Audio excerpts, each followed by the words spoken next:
حاضرین کرام،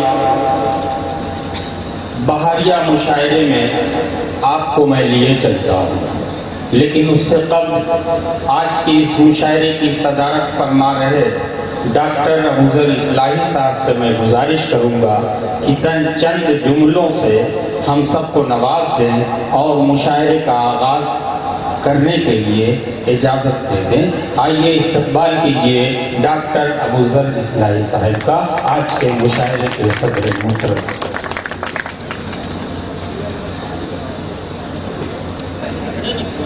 ناظرین مشاعرہ غیبی جمہوری صاحب اور مشاعرہ کے کنوینر رفیق جمہوری صاحب اور اس منچ پہ بیٹھے ہوئے شعراء کرام اور معزز سامعین، السلام علیکم۔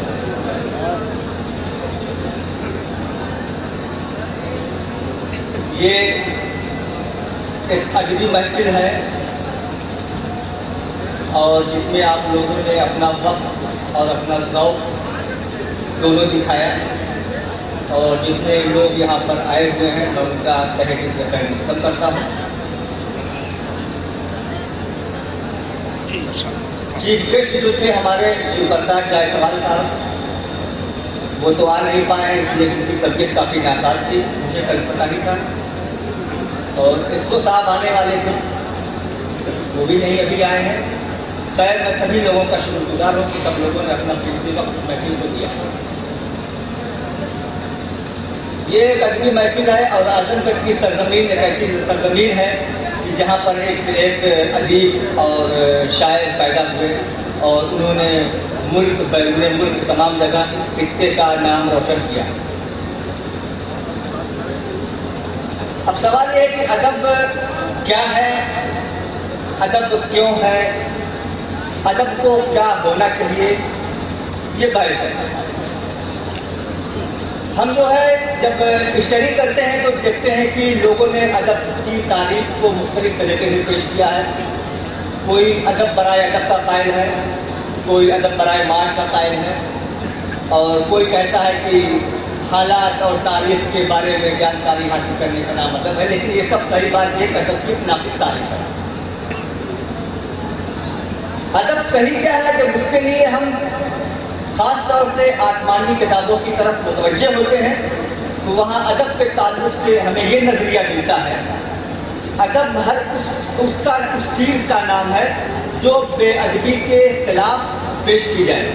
ظاہر سی بات ہے کہ بے ادبی کے خلاف جو چیز آپ پیش کریں گے وہ ایک اچھائی ہی ہوگی، اس لیے ہر اچھی چیز کو خواہ کوئی نظم میں کہے، کوئی نظم میں کہے یا کوئی عمل کے ذریعہ سے اس کو ثابت کرے، تمام کی تمام چیزیں ادب کے دائرے میں آتی ہیں۔ ادب میں سب سے بڑی اہمیت جو آج دیکھی جا رہی ہے وہ شعر و شاعری ہے، اور یہ ایک ایسا ادب ہے کہ جس کے ذریعہ سے اگر شاعر بنیادی مقصد کو لے کے چل رہا ہے تو وہ ذہنوں میں، معاشرے میں، سماج میں، ملک میں ایک انقلاب برپا کر سکتا ہے۔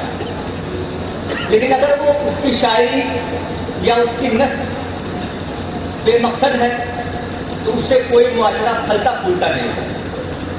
لہذا ہمارے ادبا اور شعراء کو یہ چاہیے کہ جو بھی خدمت وہ کر رہے ہیں اس کو ایک روپ دیں، اس کو ایک شکل دیں، سماج کو اس کے ذریعہ سے ایک فکر دیں تاکہ سماج میں پھیلی ہوئی ہر طرح کی خرابیاں ختم ہوں۔ آپ دیکھیے کہ حضور کی بعثت سے پہلے عرب میں ایک سے ایک شعراء پیدا ہوئے جن کا دنیا میں کچھ نہیں بولتا ہے۔ کہیں ناظمہ زبیانی پیدا ہوا، کہیں محلل پیدا ہوا، کہیں اسمعی پیدا ہوا، کہیں امراء القیس پیدا ہوا، ایک سے ایک شعراء پیدا ہوئے جنہوں نے جو دنیا میں دھوم مچا کر رکھ دی، بلکہ سمجھ لیجیے کہ وہ کہتے تھے کہ ہم زبان آور ہے، پوری دنیا گونگی ہے، اس لیے کہ ان کی شعر و شاعری کے جواب کوئی دے نہیں پاتا۔ لیکن آپ اس دور کے معاشرے کو جب دیکھیں گے تو اس دور کا معاشرہ پستی کی انتہا دکھا، ان کے یہاں کوئی ارتقا نہیں۔